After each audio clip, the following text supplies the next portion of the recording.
Imagine standing inside a crowded casino in Monte Carlo. The roulette wheel spins, the ball dances along the rim. Black. A murmur moves through the room. The croupier spins the wheel again. Black. Again. People start drifting closer to the table, because streaks like that aren't supposed to last. Another spin. Black. By now, the crowd is convinced of something. Red has to be coming, so the bets begin to pile up, all on red, and that's when the wheel spins again. Black. And if you've ever stood near a roulette table during a long run, you already know what happens next. A streak like that has a way of pulling people in. Before long, the whole room starts leaning closer to the felt. Now let's step back for a moment. It was the summer of 1913, inside the roulette room at the Monte Carlo Casino, a place that had already watched more fortunes come and go than most banks. Lanterns glowed softly over green felt tables. The air held a trace of cigar smoke and French perfume. Chips clicked together in careful little stacks while the croupier's rake moved with the quiet precision of someone who had repeated the same ritual 10,000 times. The wheel turned. A small ivory ball circled the rim, clattering lightly as it began its slow descent. Black. Nothing unusual about that. Happens every night somewhere. Half the wheel is black, after all. A gambler who has spent any time around roulette learns that early. The numbers may be dressed up in French elegance, but the mathematics underneath remain simple and indifferent. Still, when the next spin came, the ball dropped again. Black. A few players nodded politely at their modest wins. Others shrugged and waited for the next round. Roulette rooms are full of people convinced the next spin will finally be the important one. The wheel turned again. Black. Now that in itself was not extraordinary either. A run of 3 happens every night in casinos around the world. But something subtle had shifted at the table. The way gamblers leaned forward slightly, the way the conversation lowers just a notch. About then, people started noticing. 4 spins later, the ball fell once more. Black again. Truth is, the streak didn't empty those pockets. Folks trying to outsmart it did. By the time the wheel landed on black for the 8th consecutive spin, the room had begun to gather a small crowd. News travels quickly inside a casino, carried in whispers that drift from table to table like cigarette smoke. 8 black. 9. 10. All black.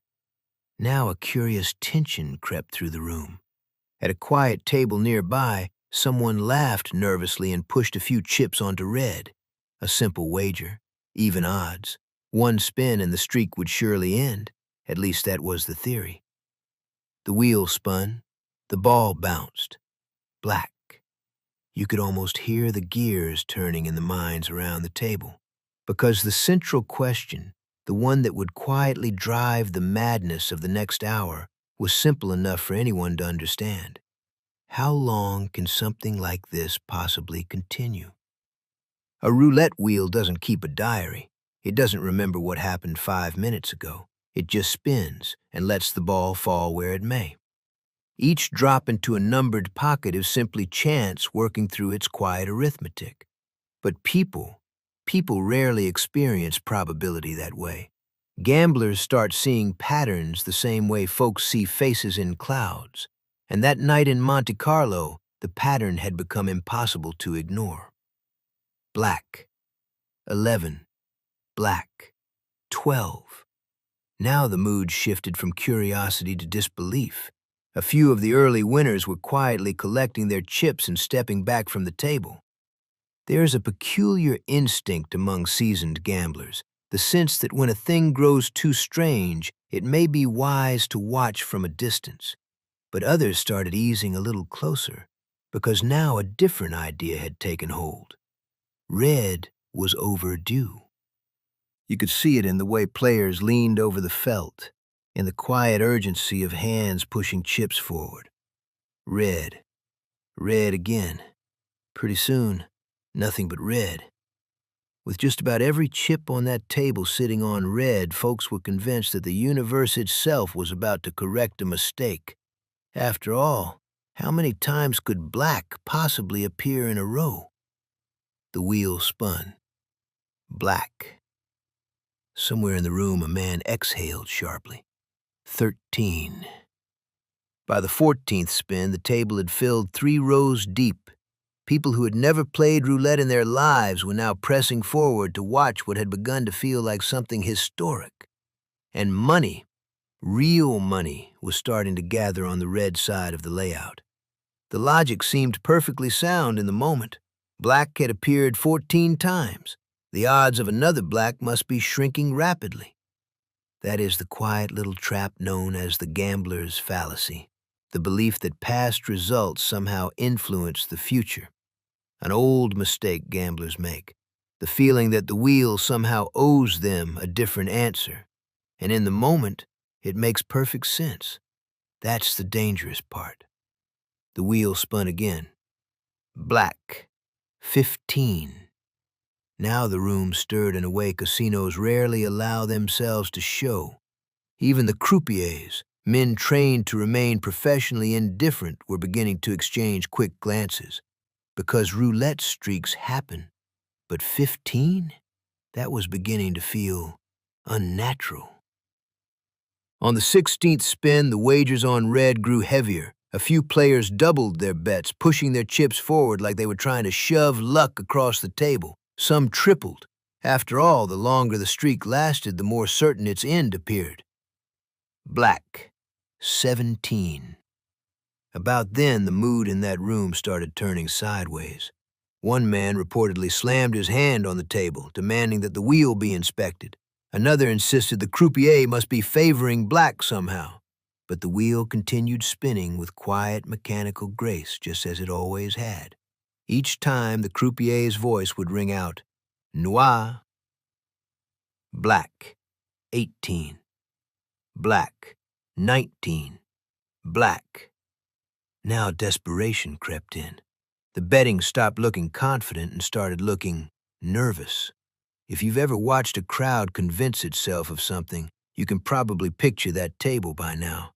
Players who had been betting modestly were suddenly pushing entire stacks onto red. You know things have turned desperate when the old martingale instinct starts creeping in. Folks start doubling their bets and calling it logic. To them, the reasoning seemed obvious. If red was coming, and surely it had to be, then this was the moment to win everything back. A French businessman, according to later accounts, placed the equivalent of several thousand francs on red during the 20th spin. The ball rattled across the pockets. Black. 20. The room fell into a strange silence. You could feel it in the way people stopped speaking mid-sentence. Roulette wheels are elegant little machines, but they can also be merciless teachers. The 21st spin began with a table almost entirely covered in red chips. Black. 22. Black. 23. Black again.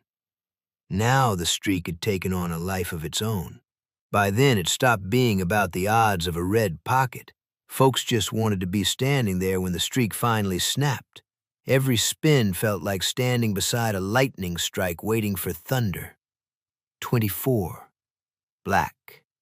25. Black. At this point, the room had filled far beyond the normal crowd. Word had spread throughout the casino that something extraordinary was unfolding at the roulette table. And then came the spin that would seal the story in gambling folklore. The 26th. A hush settled over the room as the croupier set the wheel in motion. Chips covered nearly every red square on the table. The ball circled. Once, twice. It rattled across the numbered pockets before dropping into place. Black. 26 consecutive black results. Even seasoned gamblers struggled to process what they had just witnessed. Statistically, the odds of black appearing 26 times in a row on a European roulette wheel are somewhere in the range of 1 in 10 million. The kind of thing a man could watch roulette his whole life and never see.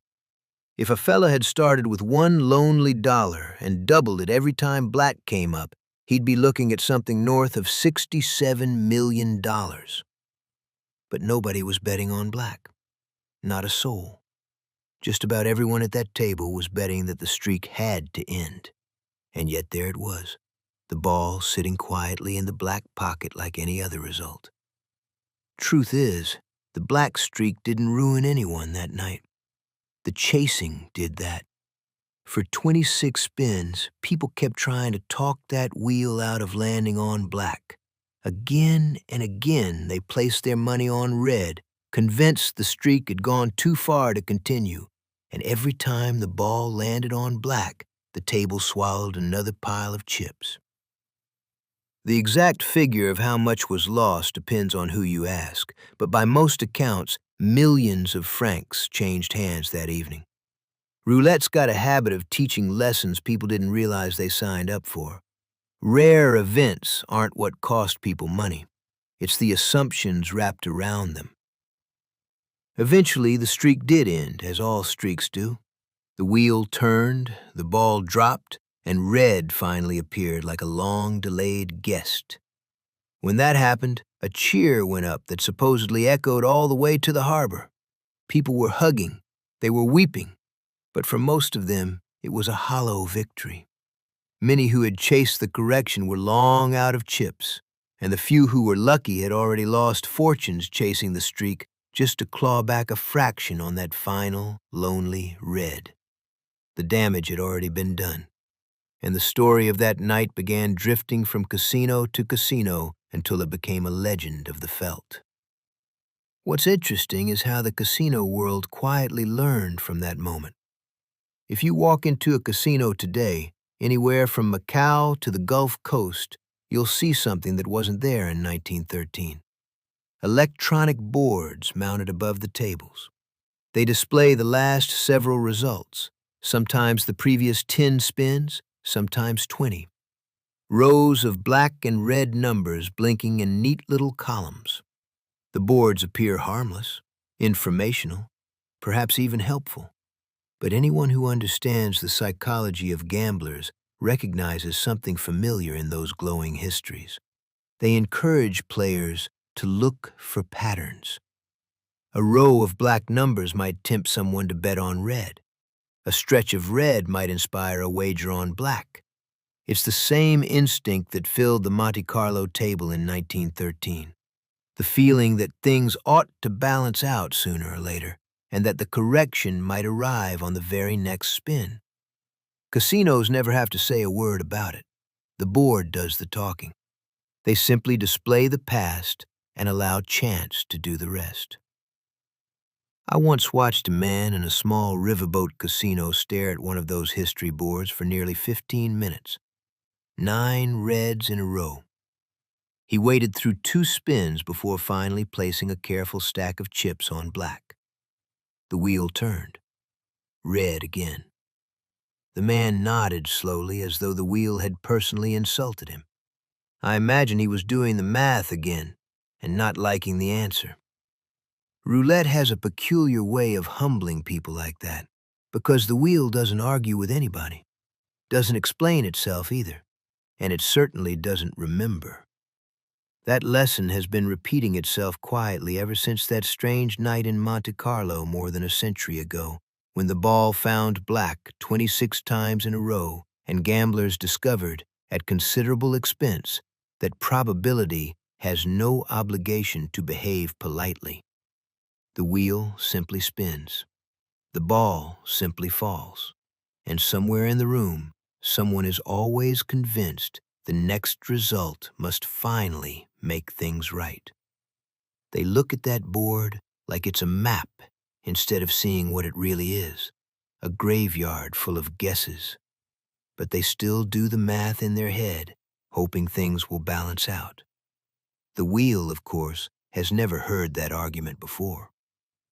And it never will. There are plenty more stories hiding under those bright casino lights, some louder than others. If you're still here, pull up a chair. The felt's still warm.